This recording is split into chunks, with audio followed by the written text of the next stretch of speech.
एकथा स्पष्ट होईछि जे भारत वर्षर जनक उपरे भी जड़े भारतीय को आक्रमण कले तार प्रति आक्रमण रे तार 10 गुणा जवाब दिया जिवो जो कथा माननीय प्रधानमंत्री प्रथम दिन कहिथिले जे कठोरतार सहित जवाब दिया जिवो बोली निश्चित भाव में ये भारत वर्ष एक गर्व गौरवर दिन आज गर्व गौरवर समय भी जो भाव में अत्यंत कैलिब्रेटेड वे केवल आतंकवादी अड्डा गुड़िक ध्वंस करने को जो भाव में प्रतिशोध नवा भारत वर्ष योजना कला एवं योजना को रूपायन भी कला एवं 9टी जगार स्ट्राइक करी जो भाव में आतंकवादी अड्डा गुड़िक ध्वंस करा जायछि ये समग्र विश्व रे भारत वर्षर प्रतिपत्ति को एवं भारत वर्षर मिलिटरी फोर्स रो दक्षता को पूरा पूरी भाव में प्रमाणित करिछि एवं एकथा स्पष्ट होईछि जे भारत वर्षर जनक उपरे भी जड़े भारतीय को आक्रमण कले तार प्रति आक्रमण रे तार 10 गुणा जवाब दिया जिवो जो कथा माननीय प्रधानमंत्री प्रथम दिन कहिथिले जे कठोरतार सहित जवाब दिया जिवो बोली आज से भली एक स्थिति हेछि एवं निश्चित भाव में मो यशस्वी प्रधानमंत्री प्रति कृतज्ञता जनइबी भारत वर्षर सरकार एवं मिलिटारी फोर्स पई निश्चित भाव में आमे समस्ते मिसिकी अभिनंदन और धन्यवाद जणेबार समय आज आसी ऑपरेशन सिंदूर रो नामकरण को लेके चर्चा अनेक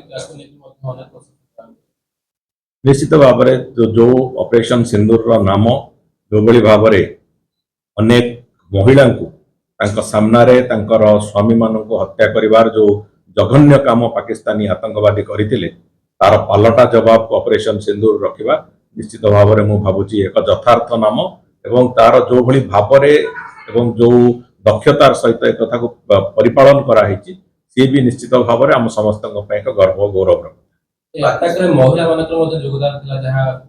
कह जाउची तीन जन महिला सक्रिय योगदान थिला कि नारी शक्ति निश्चित भाव में ये सामग्रिक भाव में नारी शक्ति कथा तो अच्छी किंतु ओवरऑल एभली कैलिब्रेटेड मिलिटरी ऑपरेशन समग्र विश्व रे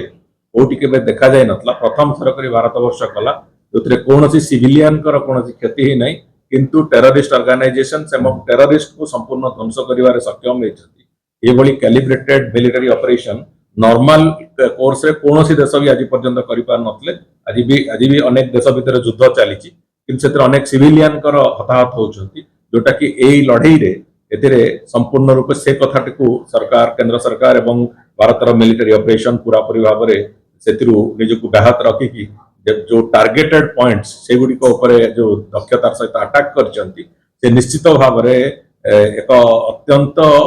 गर्वर कथा एवं आम मिलिटरी दक्षतार एक संपूर्ण एक परिचय सेतिरु सृष्टि हेछि विश्व को स्ट्रांग मेसेज दला भारत आतंकवाद विरुद्ध किबो लड़ाई कर निश्चित भाव में ये देखंतु समग्र विश्व एतिरे चकित भी हेतिबो एवं आनंदित भी हेतिबो जे जो भली भाव में आतंकवादी मानक ऊपर पालटा आक्रमण भारत वर्ष कला एवं जो भली भाव में ये अटैक रे एक संपूर्ण रूप एक नियंत्रित अटैक हैला एतिरे निश्चित भाव में समग्र विश्व भी ताकू देखिथिबो एवं समग्र विश्व रे भारत वर्षर एतिरे प्रतिपत्ति बढ़िबो भारत वर्ष जो तार इकोनॉमी ठू आरंभ करी विभिन्न दिगरे निजर प्रतिपत्ति समग्र विश्व रे जाहिर करिया जो प्रक्रिया आरंभ करछि तेतरे ये भी गोटे माइलखुंट होई कि ठिया हो आरंभ करला भारत से सब एकदा समय कहबो आप तो युद्ध को देखी कि प्रस्तुत रहबा लागि प्रति राज्य को जाईछि पाकिस्तान पूरा खुला आह्वान मध्य कराणी भारत ओडिशा समुद्र समस्ते प्रस्तुत अच्छी मॉक ड्रिल प्रक्रिया आरंभ होची एवं सामग्रिक भाव में युद्ध को युद्ध हिसाब से नियाजिव आमर लोकंकु जेतेबेले हत्या करथिले सेतेबेले भी सेमाने जानिथिले जे भारत तार पालटा आक्रमण करियो तने पालटा आक्रमण भारत करिछि एवं बहुत